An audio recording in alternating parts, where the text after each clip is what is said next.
Okay, so it's my pleasure to introduce our second invited speaker, Jim Rehg. Jim is a professor at the School of Interactive Computing at Georgia Tech. And Jim is a leading expert in computer vision and machine learning. He and his student have won a number of best paper awards in those fields, but different from many computer science, computer vision expert, Jim is really interested in the human side. I ran into Jim several times recently in all this developmental conference. He always had a notebook and he took a lot of notes about ideas and so on. So he's really serious about how he can use state-of-the-art computer vision text to help us to understand human cognition, human development. Jim recently has been leading a multi-institute effort funded by NSF Expedition Award. That's a 10 million award. And he created this really cool term called behavioral imaging. So it's similar to brain imaging. The idea is that we can analyze high resolution, high density behavior data from multiple sensors with wearable devices and so on that can help us to examine, to study, and also even leads to treatment of developmental disorders such as autism. And he's interested in really bridging computer vision and human vision and the developmental science is exactly the theme of this workshop. So please welcome Jim Rehg. Thank you. So it's a great pleasure to be here. I'm going to start by saying that I firmly believe that we have to all come together. So as a computer vision researcher and computer scientist, I think finding ways to interact with psychology and behavioral sciences is really critical to kind of forward progress. As Chen mentioned, we've been doing a lot of this work, this kind of work in my lab, and I'm very fortunate to have a number of excellent research scientists and grad students that are behind all the things I'll be presenting today. I thought what I would do in this talk is mostly kind of give you a kind of the part of computer vision, the part of my field that might connect the most directly to the kind of things that are going on in this meeting. So in my lab, we work on a lot of different problems, including recently some collaborations with Linda and Chen around understanding how babies learn about objects and what that might mean for computer vision.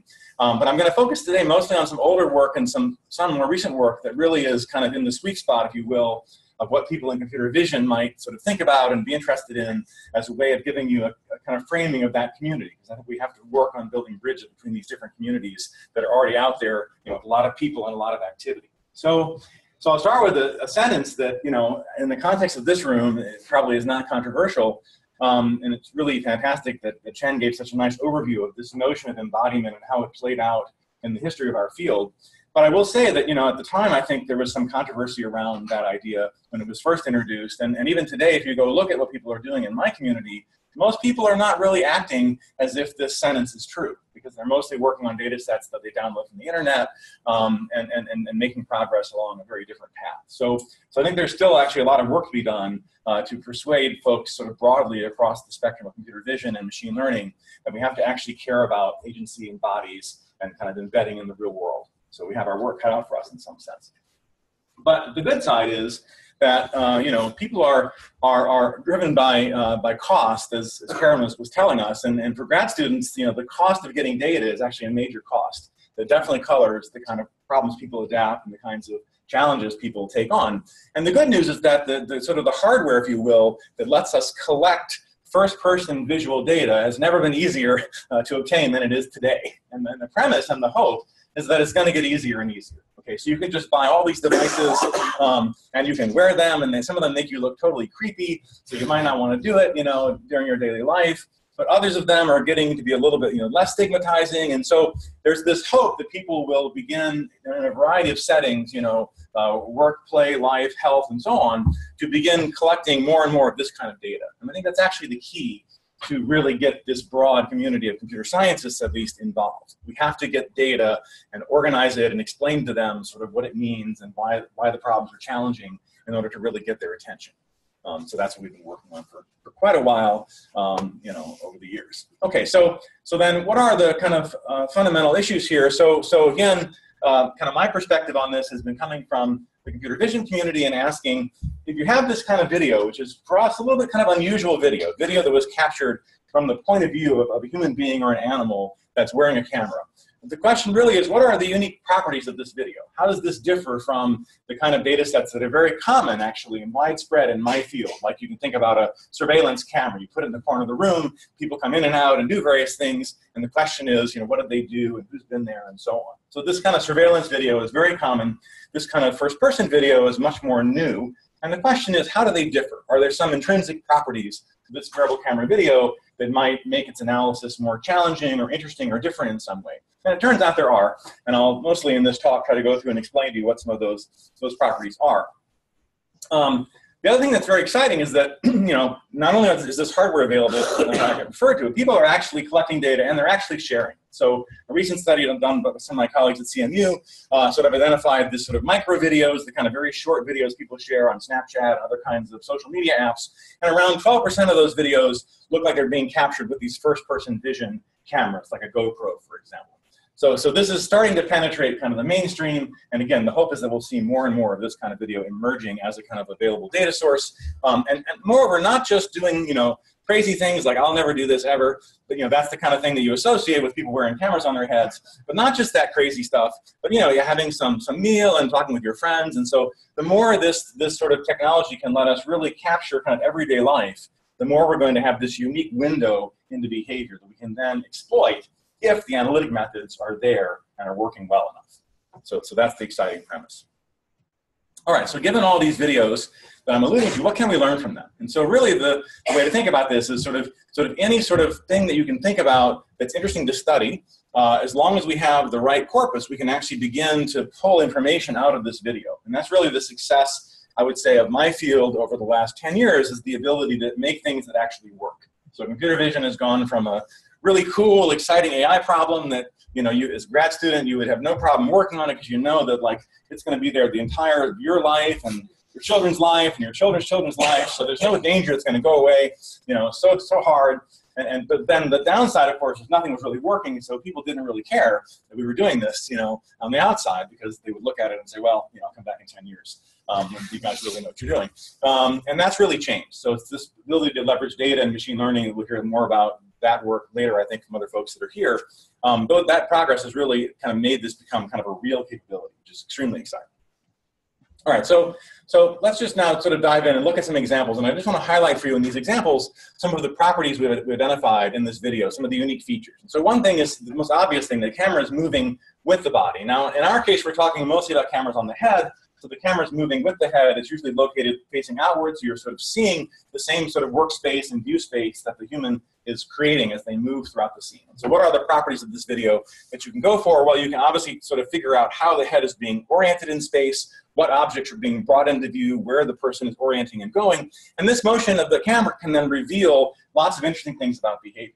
Now, the reason I emphasize this is that one of the most basic things people in vision have done for the last 40 years is come up with algorithms for understanding the motion of the camera. So if you can connect the motion of a camera in a scene to something that matters to you, that's good, because the methods for measuring that motion are actually pretty good.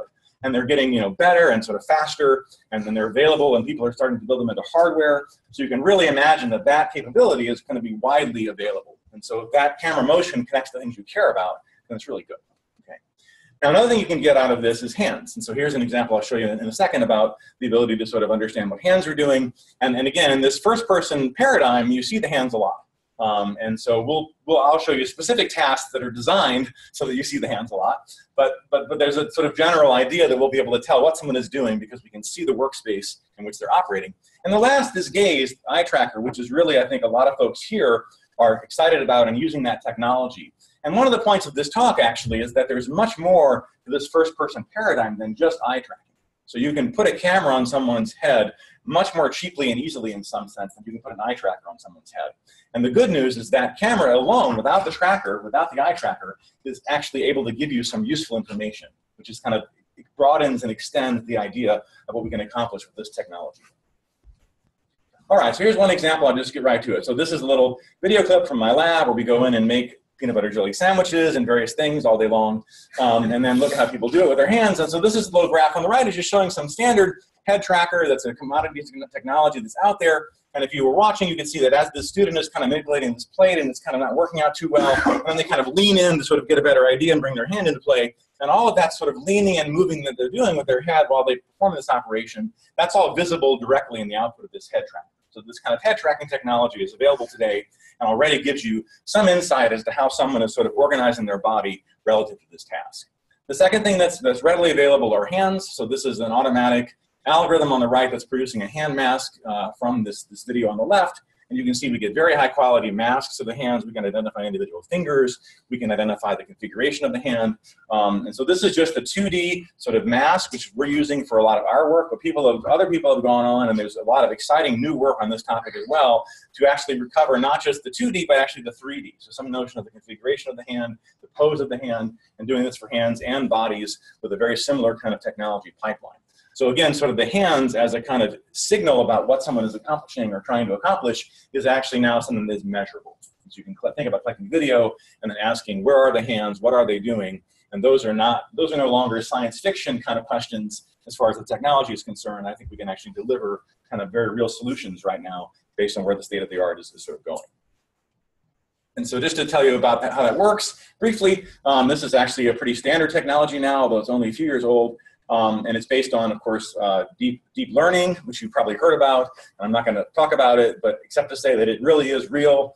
And if you're wondering, like, is it hype and does it really work and all that, the answer is yes, there's a lot of hype, but it also really works, okay? And we don't know why exactly it really works. There's lots of things it should be doing that should be bad, but it doesn't seem to be doing them. And then maybe we're still figuring out what big data means. It's maybe part of the issue, but the gains are real enough that you should definitely make an investment in using this technology. That's my advice. We can talk more about that later. So this is a kind of standard ConvNet, convolutional neural network. And just to show you what it does very briefly, it's actually very simple. It's just analyzing this image at multiple scales. So this is an idea of analyzing over scales or multi-resolution. This is an idea that's been out there in the kind of computer science applied math community for decades. We're just doing that again with these new tools. And the main thing these new tools are doing is they're simply giving us the ability to learn feature representation. So we're learning from data in this image what are the things that matter when it comes time to localize and segment the hands. And so this is just a series of masks that are being analyzed at different spatial scales, and then they're fused together to produce the final output. And again, the performance on our data set is really impressive. You know, we rarely see precision recall curves that look like that. And that's just, again, a tribute, I think, to the kind of the power of this technology and the sort of the simplicity in some sense of skin as a thing to model, which is actually one of the simpler things you need to model. It's kind of a nice combination there. All right, so really, I think the point I wanted to make is that you know, put cameras on people, okay, collect video, and then the tools are coming. Okay, so you can begin collecting right now, and not worry. Oh, what if I do all this work, and then in 5 years, you know, this video is just sitting there on my disk, and the only recourse I have is to put my students to go look at it and annotate it and so on. Trust me, don't worry about that. Okay, 5 years from now, the stuff that we're talking about in my community will be out there as things you can buy, you know, things you can collaborate with people and get access to. It's really coming, and I'm really excited. The first time I would ever be so bold is to really pitch that you should just plan on using computer vision. Okay, but I'm pitching it now. I think it really is going to happen. Okay, so then you can also do eye tracking as well with these kind of wearable sensors you're all very familiar with. This is our use of this technology in our lab at Georgia Tech, looking at how people sort of organize their search for objects and then use them to make various food items. And so one of the things we looked at many years ago now was this question about, could you actually make predictions about where people are looking without using an eye tracker? So on the left, you have a kind of classical activity in our lab, making scrambled eggs. And then on the right, what you have is the same video clip, and now you see two overlays, and the green dot is the output of a classical eye tracker, so the wearable eye tracking glasses. And the little bullseye pattern is the result of an algorithm my student Yin Li invented, which predicts the location of that green dot, predicts the location of the gaze, just based on the pixels in the video and nothing else. So it's using the video alone to try to predict where in that video is a person attending. And I'll show you very quickly now how we accomplish that. And you'll see how it works. So, and the key, of course, is to exploit all of those features that I just showed you, all those properties of this video, the head motion, the hands, and so on, that encode information about where someone is likely to be looking and how they're likely to be attending to the scene. And so there's essentially just some cues that we use. I'll just run through them real quickly with you one by one so you can get a sense of how this is working. So this is kind of a little bit of a decomposition, if you will, of what we would computer vision we would do as kind of a standard approach to solving a problem. We think about what is the thing we're trying to predict. We think about what are the features that might be useful in making that prediction, and then we sort of assemble the features and get them working, and then piece them together to produce the final output. So this is just giving you a little walkthrough of that process in this case. So the first thing that you use is a prior model. Okay, so you're going to take some measurements, of course, but you should start with a good prior. Why not, right? And so the standard prior is what's called the center prior. It's just the fixation data from some data set, and you just fit a Gaussian to it. So this is a kind of classical monitor-based eye tracking study where you take all the data from all the participants, all their fixations on the screen, and you just take a Gaussian. You get this huge blob. And then you do the same thing with our data set. We have this data from people's wearable eye tracker where they do cooking activities and so on, and you get this really nice kind of compact prior.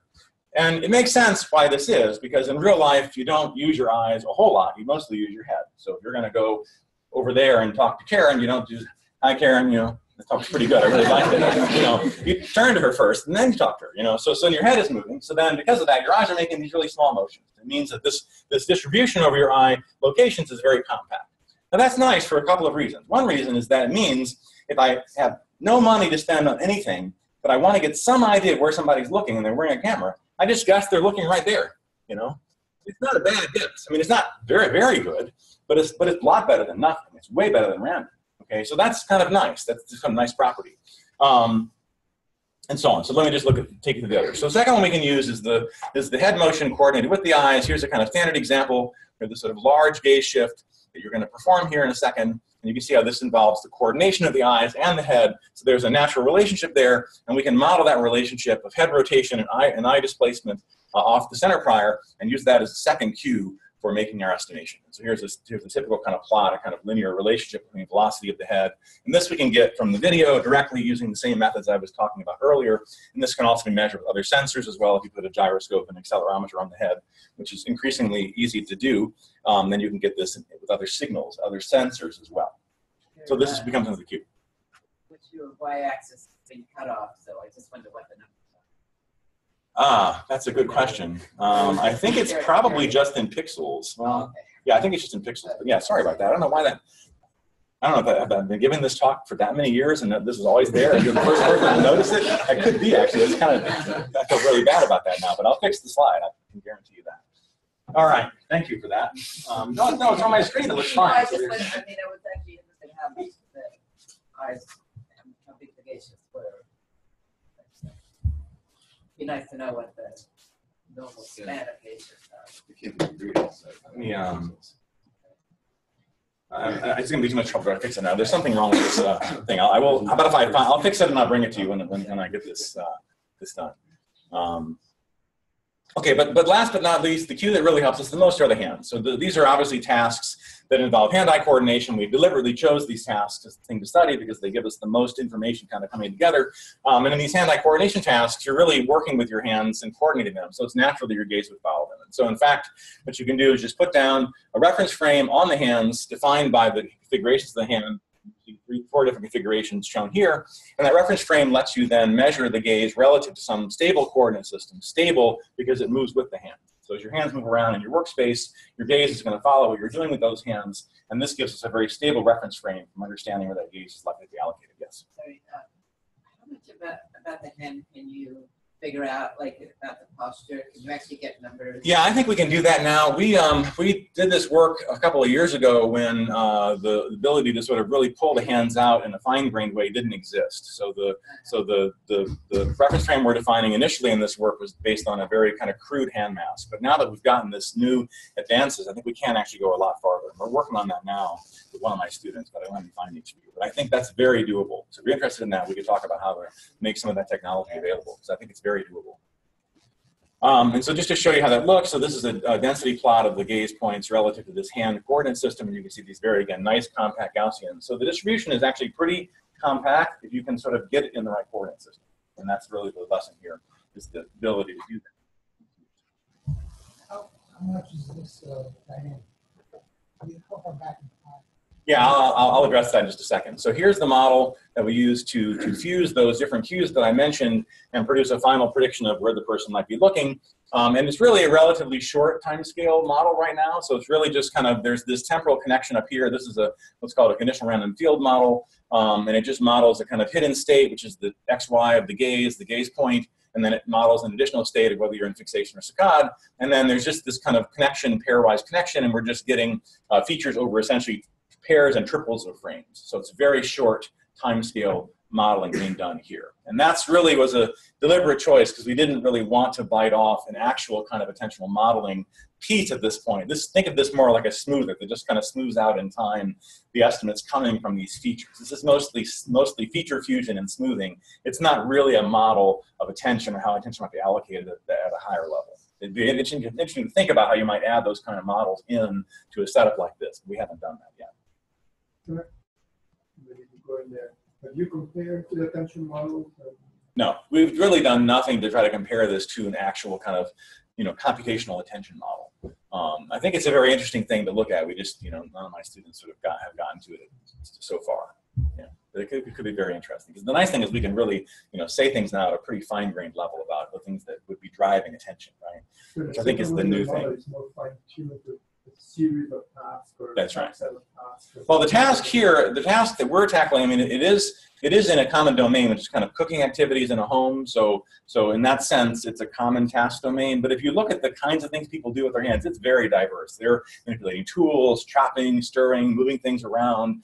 So then they answer their phone in the middle of it sometimes. So I mean, there's lots of things they're doing with their hands. So I think I would guess that it's probably fairly representative of things that people do as far as manual manipulation tasks are concerned. But it's certainly not the full space of attentional, activities. It's not driving. It's not locomoting, over long distances or whatever. There's lots of things that are missing, basically. Could I just raise the possibility so that in one sense you could think of this as being insufficient because it hasn't got these larger global attention or potential things. But it may well be the case that if we always want to put that driver for some high level things, it may well be the case that for many things, like making a peanut butter and jelly sandwich, I don't actually decide where to look. I am literally doing something like this, following the pixels, following the cues, and following where my hand goes, not actually making moment by moment decisions as to where to look. And I think these are very interesting questions. Computation is simple solution to the problem of making sense. From a very abstract, a step out of your model. There's two components that I understood, maybe I didn't understand. One is visual. It's the first cue and how you set the prior, right? And the second is action. In this case, in the state of hand, you could have another cycle handle, or you could have something else, right? So now the first one you could replace with attention. And the second one is really new to me. So the action one, it's missing in the other model. And the previous one, you have a flat prior. Sure, yeah, it's very simple. And you could change absolutely. To anything. Absolutely. Yeah, absolutely, yeah, exactly right. Yeah, I would agree with that characterization. Right, and just to state the obvious, the thing that is new here, I think, is really the ability to look into the pixels and extract the things that are actually happening in the real world scene that affect attention. And that's a tool that in the past, I mean, people obviously understood these things, but what are you going to do? You have to sort of track the hands manually or do some super difficult work to sort of figure out what's actually going on. Now I think we can imagine that we're just getting that information from the signal directly. That I think opens up lots of new possibilities. Then we have a data set, and this is an example of some of the things that are in it. And it's available for download on the internet. So that's the paradigm that my community really appreciates. So we put it out there so they can grab it, and you're welcome to take a look at it. And just to show you some cases, there's a successful case, but more interesting are the unsuccessful cases. On the right here is an example of a kind of there's a visual search task and a grasping task. So our model really doesn't have any visual search in it. It's mostly about how you manipulate things, and so it gets confused when you're doing both at the same time. Of course, humans doing that all the time. So there's lots of room to improve the current model. And this is just some performance numbers, and I just want to highlight a few things really quickly. So these numbers here are the standard, like in my community, there's been a ton of work on what's called visual saliency. So how does sort of some very low level local property of pixels drive the visual attention system? And for some reason, that's something that people in my field have written like hundreds of papers about. It's really amazing. And then this is the center prior, which you just say, well, you're just looking in the center of that Gaussian. And so for the task that you're actually doing something, you're not just sitting there passively observing some screen, the center prior just totally kicks all the saliency measures. Like they're just no good compared to just saying you're looking at the center of the image. This is for egocentric. Only for egocentric, obviously. Yeah, that's exactly right. But my point is that, you know, this has gotten literally, like I could find probably 400 papers on these curves. And this is like 2 papers, you know. So I mean, we just need to work more on this paradigm. All right, so then you put all the numbers up there. This is our better number. This is combining everything together. And the hands and the dotted line make the difference. So the hands up here add the most value by far among the features that we're using. That's really the point. I think this answered our question. Yeah, exactly. Okay, and then we've also looked at action recognition. And again, the exercise here was to really figure out kind of how we could use the same features. And if we did so, how they would play out. And so in this example, you're now asked to take the same sequence of videos, some kind of a clip of somebody doing something, and then just label it. So this is the clip where you're pouring vinegar onto the salad. And so we have a predefined set of action labels that we got by looking at our corpus and assigning labels to it. And the algorithm's job is to look at this set of pixels and only the pixels alone and nothing else, and then predict the label. So it's a standard classification task. Given the input video clip, can you predict the label? And people in Vision have been working on that for a very long time. And again, the exciting story is that recently things have gotten to where they're working pretty well. But the thing that's sort of frustrating is that people tend to work on really kind of almost like kind of nonsensical problem. Like, you know, given some video clips from the Olympics, can you tell what the sport is? Well, I can look at the time the thing was captured, and I can tell you what the sport was because it's in like the TV guide, you know. So it's not really a problem. I mean, maybe there's somebody in Google somewhere that cares about classifying clips for some reason, but I mean, it's not a problem that really drives, I think, the world. So I think that really the power of this, you know, first-person paradigm is the fact that we can begin to sort of gather information about activities as people are actually doing them. And I think if you think about, for example, robotics.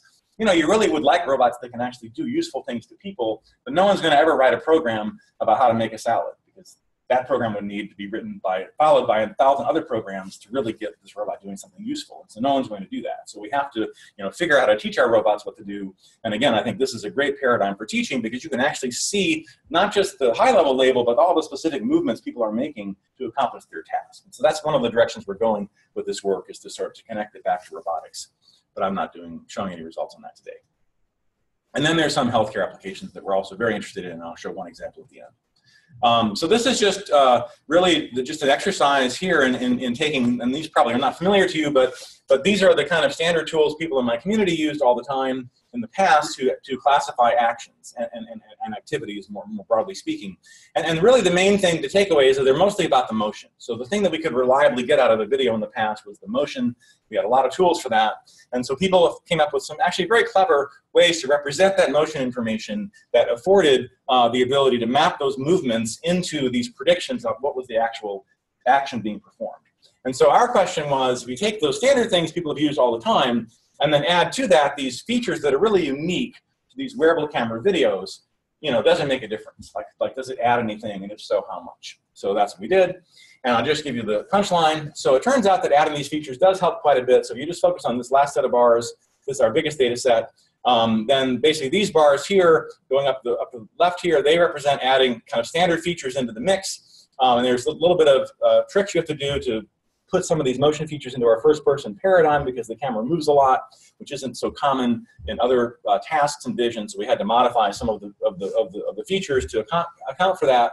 Once you do that, all these features, knowing what the objects are and knowing what the motion was, they're all helpful. But then this last little increment here is coming from our first-person visual features, and so we're getting a nice, you know, solid bump of improvement by incorporating these additional features. So they're not simply, you know, the same as what we had before. And then if you add in the gaze measurement, in this case, we don't really see any change. So having the actual eye tracker versus just having these features doesn't seem to make a big difference. Now the data set here is pretty small. The number of subjects is still pretty small, so I may not draw a strong conclusion yet about that you shouldn't, you know, need an eye tracker for this kind of task, but it does seem like we're getting a lot of useful signals out of the pixels themselves in this context. What is on the ordinate? Is that recognition? Yeah, this is just the recognition accuracy. Sorry. Yeah. Cross-validation. Pardon me? Do you do any cross-validation? This is all with cross-validation. So it's leave one subject out, cross-validation. So we train a model on, I think we have like 12 subjects, train on 11 and test on 1. Yeah, at least in my community, we learn how to do those kind of things properly. So we're always testing, at this point, testing everything properly. That wasn't true, you know, a long time ago, but it's true now. What is GT? That's just the name of our data set.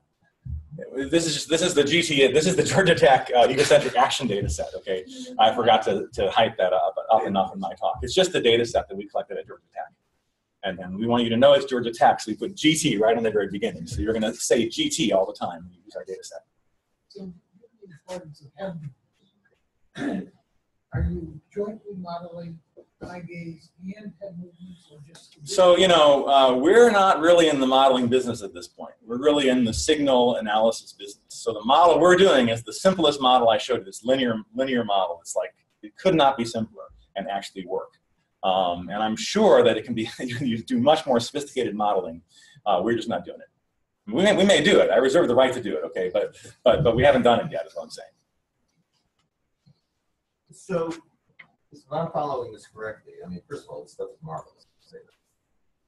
But if I understand it correctly, what you're doing is the analysis is image-based. Correct. Yeah. Is this intended as effectively a story about or a model of what the human is doing, or is no? Yeah, you're right. Not at this point. That's no, I'm really what I would yeah. suggest is, you know, what if you colored your scene Sure. or with random Sure. binary texture Sure. of some sort? This would probably send this awry, but how much would it?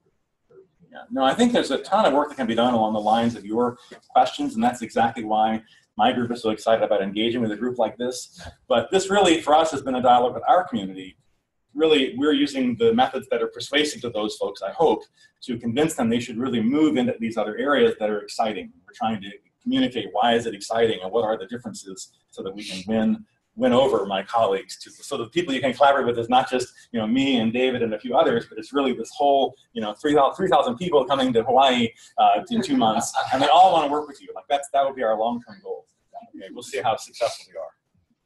All right, so keep on going. So now I just want to talk about some newer stuff we're doing, which is a little bit different route, but I think also kind of fits into the picture, which is really about instruction. So one of the things about these tasks, especially if you think about kind of the daily human life tasks and this robotics example I mentioned earlier, not only do we have nowadays the ability to access video, but also we can access instructions. So there's just, you know, thousands and thousands of recipe books out there that describe how to perform lots of activities. And if you go to companies that are performing various complicated tasks, they have tremendous documentation in many cases of how the task should be performed, where people write down in text lots of stuff about how things should be done.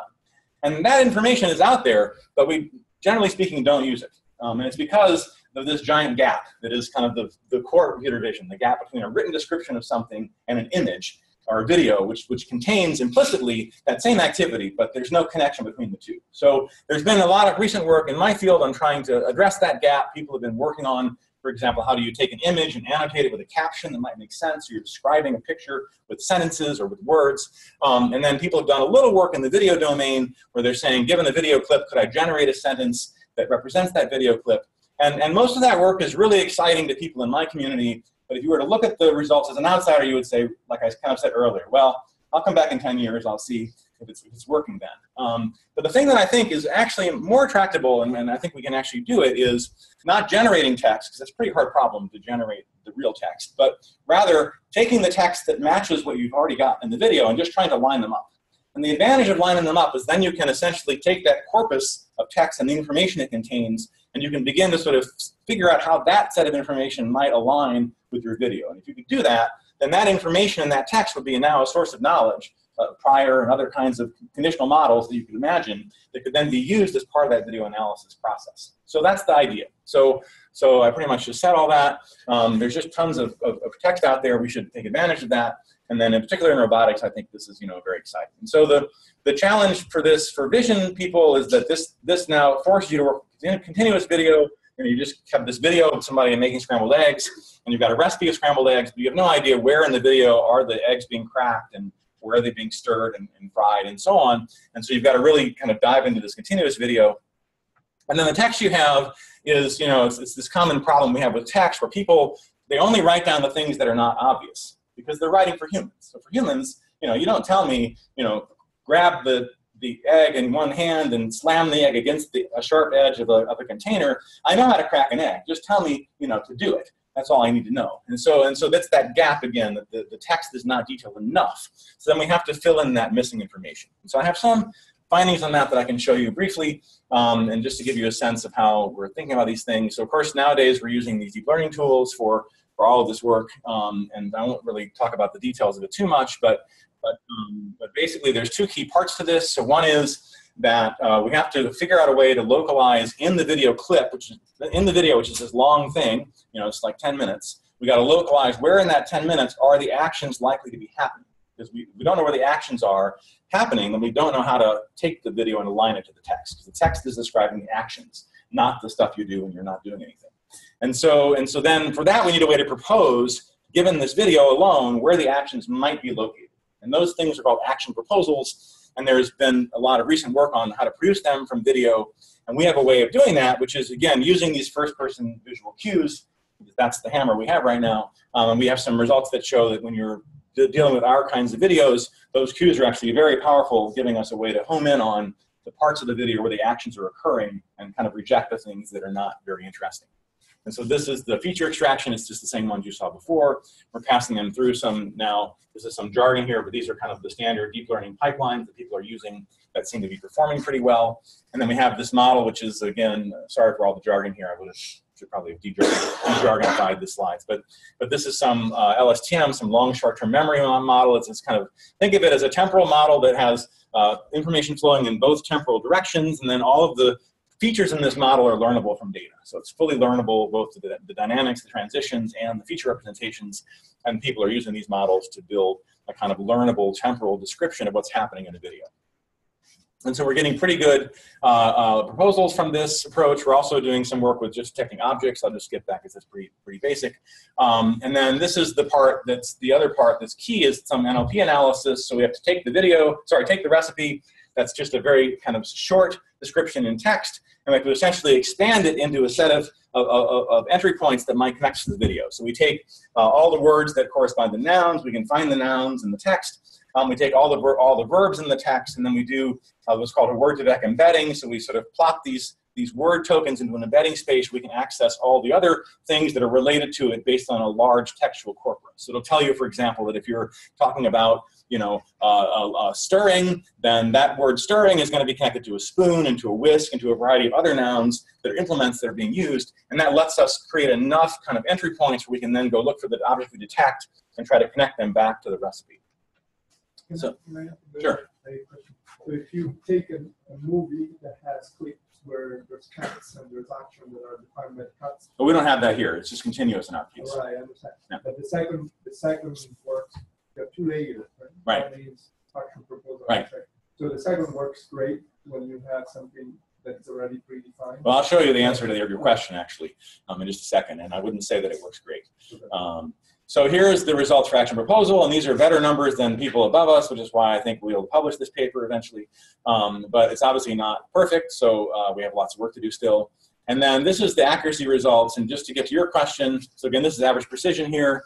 This is not a great number for average precision, but this task is kind of hard, so I feel pretty good about that number. And again, we're beating other people, so what can you say? But what's interesting is if you take the pieces you just referred to and you replace them with the ground truth. So the human tells you these are the places where the actions occur, and the human tells you these are the objects that are there in the video. And this is our performance. So we get a boost from that, but it's by no means perfect. And that means that this problem of just aligning to the text alone, just an NLP type problem, is still actually very hard. So this error doesn't come from vision. This error comes from our alignment approach, which is still not actually working perfectly. How do you find this procedure? We have in this data set, we went through and we labeled every frame with the step of the recipe that it corresponds to. And so this is just a classification result. Each frame we're predicting which recipe step it goes with, and we just score frame by frame all the mistakes. With accuracy. That's accuracy. So your prior knowledge comes from the 2-vec. We just use that as a bridge, really. It's part of our strategy for bridging from the text to the video. But that's only like word association. Correct. So Correct. Part of the loss of difficulty is the bigger context. Absolutely. Yeah, absolutely. So this is, again, just the very first piece of work. As far as I know, this is the first piece of work along these specific lines. So there's room to do a lot more. All right, just to wrap up, so I want to just wrap up with one quick example of an assessment of social behavior that we've also been involved in. So we're very interested in these tools. how they might be used to answer behavioral questions. So we got started early on with some work with autism and looking at some social behaviors that are known to be relevant for autism. And really our task here is to, think about what it would mean to measure one of these behaviors using technology. So it's really not about autism specifically or about a particular behavior specifically, but it's about kind of what does it mean to be able to do this measurement in an automated way. And we chose eye contact, eye-to-eye gaze, because of its kind of importance in the literature, the difficulty of measuring it, except with human raters or what have you. And then this is kind of something that can actually be measured with our technology. And I'll show you how we do that very quickly. So here's the basic idea. It's a very simple idea. So we have a kind of very standard assessment set up here with an adult examiner and a child. And then we're going to leave the child alone. So the child is not going to be instrumented in any way. But we're going to try to get the child's behavioral measurements by essentially co-opting the adult examiner into our team, and they put the glasses on. Okay, so they're wearing some kind of glasses like this, and then they get these beautiful images of the child. So the nice thing is they're just doing what they normally do, and they bring the video where it needs to be. They bring it to the child. We get these beautiful images. And then what does eye contact mean in this case? It just means, because the camera is literally right here in your eyes. So eye contact means you're looking at the camera. And that's something we can easily detect using some computer vision technology. And so we're just doing a binary classification task here. Given an image like this, are the eyes of the child directed toward the camera, or are they directed somewhere else? Okay, so it's a very simple measure. It's a very, very specific phenomenon. It's not super broad. But the point is we can get it in this automated way, and we can get it without requiring the child to wear anything. And I'll just show you one result. So when it turns red, that's a detection of eye contact. When it's green, there isn't one. And so we're currently testing this out at the Marcus Autism Clinic in Atlanta in the clinical section that Caitlin Delph runs. And we're using this with kind of their behavioral intervention program to see if their behavioral intervention folks can wear the glasses and then collect data, and if that data is useful in sort of tracking what the kids are doing over time as they receive the intervention. So hopefully we'll get a chance to see if this technology is at the point where it's usable in a clinical context. And we'll hopefully know by the end of the year the answer to that question. Which color goes which way? If the child and green is not looking at the examiner, and red is looking. okay. I don't know why my student chose that color combination. I would not have chosen that had I been asked, but I wasn't asked, and now the video has been created, so life goes on. Yeah, sorry about that. So just to wrap things up, so I think for vision people, I think we've been relatively persuasive that in making the case that this is a novel kind of perceptual modality that people should really study, and the data sets are becoming available. I think it'll facilitate the broader engagement of the community. I think these cues are really valuable for lots of interesting tasks.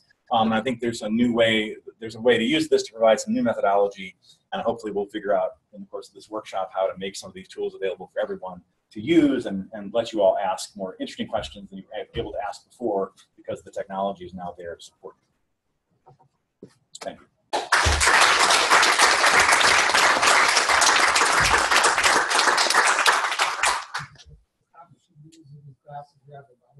Yeah, the body cam is also good. It really depends on your goal, obviously.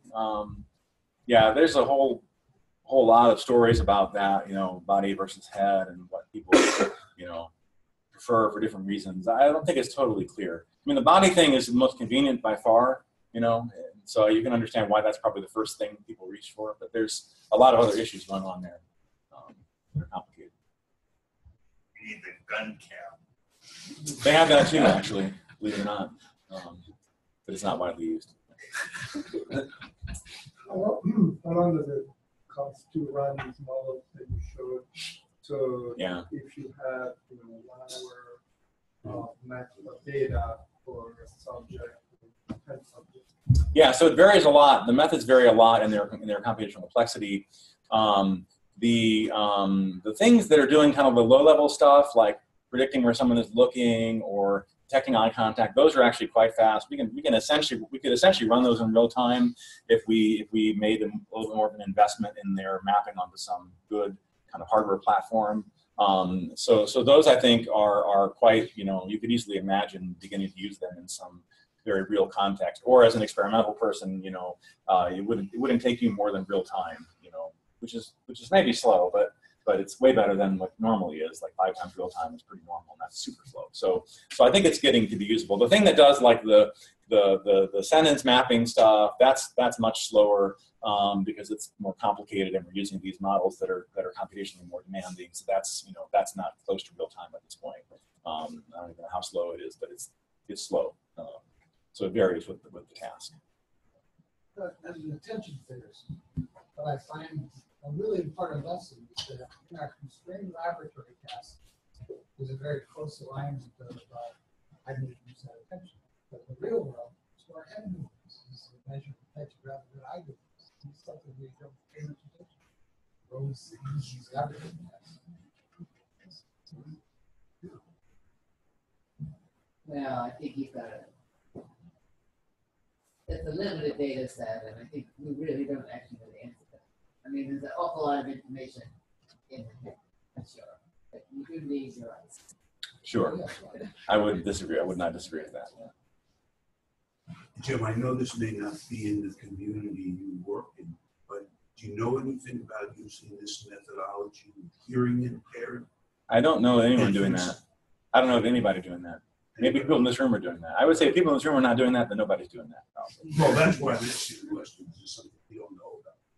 Oh, you mean that's something that you do? Yeah, because he kept referring to, they don't work on that, those kind. But there's, I won't go into the details of this, a lot of converging evidence with these young infants that they don't only have hearing loss, but because of the absence of sound during early development. Other systems reorganize. Yeah, that's interesting. And we now have data on, they have, people are surprised when they hear this.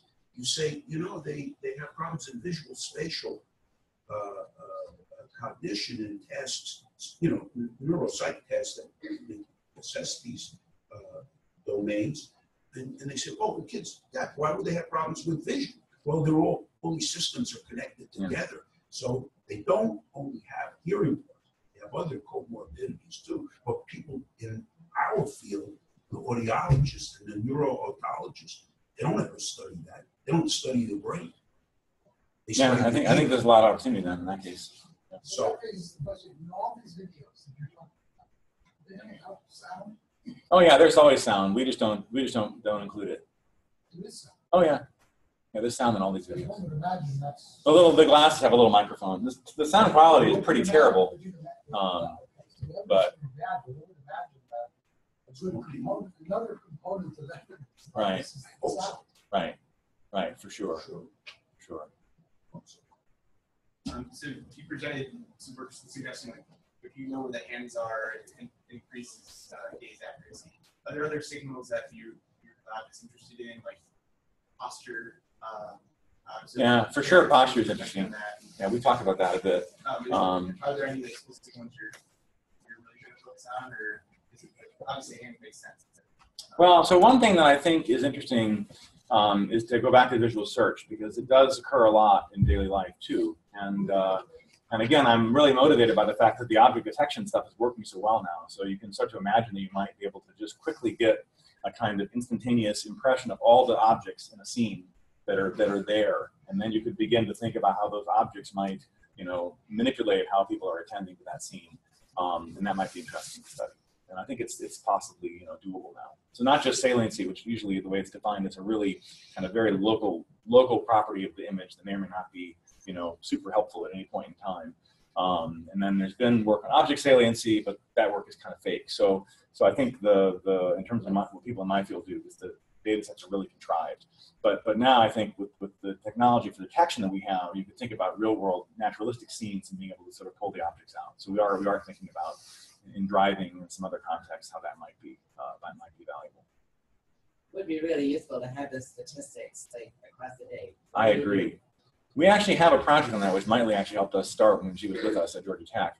And we just finished data collection, actually, literally in February.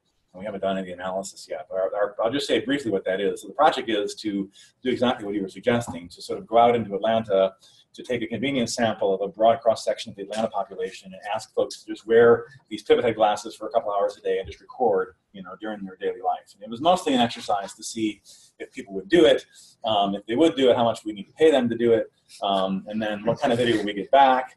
And I had all kinds of fears, like I feared that people would take the glasses and they would just not come back and then we lose our glasses. That so far has only happened twice, and I think we'll get both of those back. We're still in negotiation with the parties involved. But I was also afraid that they wouldn't give us any data. They'd just give us like driving to and from work, which is really easy to do and doesn't reveal anything about themselves that they're probably worried about. But actually the preliminary findings are that we're getting a pretty broad cross-section of data. We're getting people recording inside their homes, watching TV and reading and things, and going to bowling alleys and doing all kinds of stuff. And so we're busy doing what you suggested. We're trying to tally, what are the objects, what's the long tail property of that thing. So as soon as we have any findings that came out of it, I'll definitely share them with you. And we don't have the ability to make the data set available because of the conditions of our IRB, because they were super, not that excited about us doing this at all, basically. And we managed to persuade them to let us do it. But I hope we'll be able to do another one that will have some way to have permission to share now that we can show them this is not a totally alien thing that is going to cause all kinds of social harm. So anyway, we'll see. But I'm very interested in that direction. We're here. We have 150 babies from 3 weeks to 2 years of age. 4 to 6 hours in the home. We've got several things. Right. This is very interesting to me because we're working on some data sharing project for brain data similar to what Andrew showed for the video. And I'm very emotional about not being able to share data, not being able to share information, where every one of us sign up on Google, right?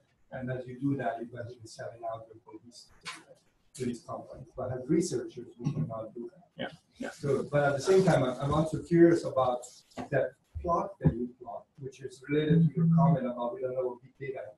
Yeah. The plot shows that if you use a prior and center Gaussian, you do better than the silencing model, which I believe they were built to show that you do better with the silencing model than to a Gaussian prior. Correct. So I wonder whether. But keep in mind though that the scenarios are very different. So all the saliency work that I'm familiar with is with essentially some kind of head mount, some kind of monitor-based eye tracker. So it's a visual search kind of free viewing kind of task. It's not a head-mounted thing where you're doing something specifically in your daily life. So I think the task context probably plays a big role, and the contexts are very different from all the work that I've seen. But yeah. I was going to ask you a question you just answered that. So you think that the stimulus, the data set, the stimulus for the model, so the video you're using makes the difference here? Yeah. Why sometimes some models? I think it's the fact that you're making a hamburger and not looking for a spinning orange triangle that makes the difference. That's interesting. I believe it's the same exactly in the human brain for attention. I believe there's different models that work best. That could well be, right. We've been fighting in the field of attention for years now, recording EEG, recording fMRI, recording behavior, and every time we run a model, the model fits the data very well. And then different models fit the data pretty well. There's some models that are common, but majorly very different. And I think the problem is that we're changing the task. So I think it is to connect the brain. Interesting. Okay, so let's thank Jim again.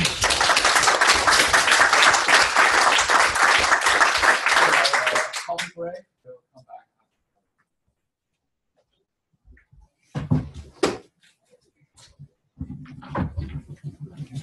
Make sure which companies are full screen, then I hit the button because I think it's recording whatever is full screen. So somebody looks at you before you go It's we can actually end the meeting now, so it renders the video. That is, yeah.